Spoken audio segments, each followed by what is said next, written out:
I'm Christy Dekowitz, and I'm the Executive Director of Toba Centre for Children and Youth, which is Manitoba's first child advocacy centre. Toba Centre was originally known as Snowflake Place. It was opened in 2014 as a central interviewing model where children can be interviewed when they're the subject of a child abuse investigation.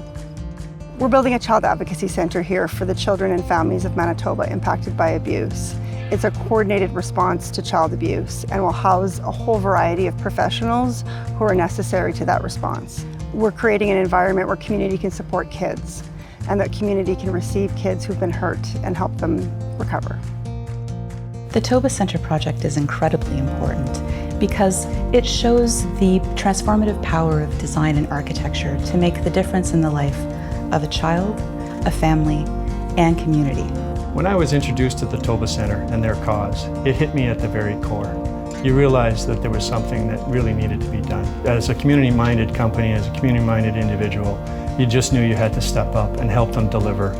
Every time we engage with a client and we partner with a client, it's important that we get it right. But in this case, it's really important. It's something we carry with us throughout the years. This is not a project that we will finish and we'll walk away from. We'll follow them throughout. I think the current response to child abuse in our province is very fragmented. Children and families are often, going from place to place to have their needs met.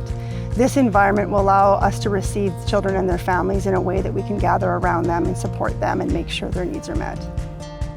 So to create the space for the Toba Centre, they are taking over this building here at 700 Assiniboine. It is an older building, a 1960s vintage. It's a heavy building, it's quite solid, it's got great structure, but it needs a complete refresh.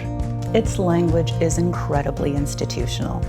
It's not exactly a welcoming place for young children.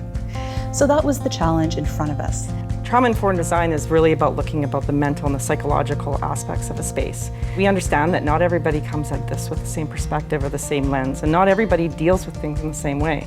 So these kids are coming in potentially wanting alone space, parallel space where they want to be next to people but not necessarily talk, or together with people and sharing.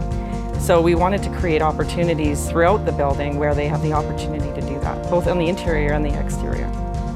This facility is in a beautiful forest-like setting. It's calm, it's quiet. There's plenty of wildlife in this part of the city. It's a calming, welcoming area. The pastoral setting of the park was so important to the Toba and design team that we used mirrored panels at the front entry of the building in order to reflect the beautiful trees beyond. And the entry starts to create this little portal within the forest that you walk through as you enter in, kind of transitioning yourself into the space. Our finish line is their starting line. The sooner we can complete construction, the sooner they can start delivering the much needed services to an important group of children. You don't get to work with people like this all the time, and it's inspiring. It's inspiring to see people who genuinely dedicate their lives to help people make their lives better. As an architect, spaces are in your mind's eye a long time before they turn into reality. And it's incredibly rewarding to not only see these spaces in your mind come to life, but to see your clients using those spaces as you intend, and seeing the good that a space can bring to a world is incredibly rewarding, and why we're architects. We have a capital project right now that we need our community support, and we need the support from every Manitoban. Whether you can give us $1 million or you can give us $1, we really do have this idea of an old-fashioned barn raising where every Manitoban has a hand in building this centre, and every Manitoban can feel proud when they see what we do and they see the way we respond to hurt children.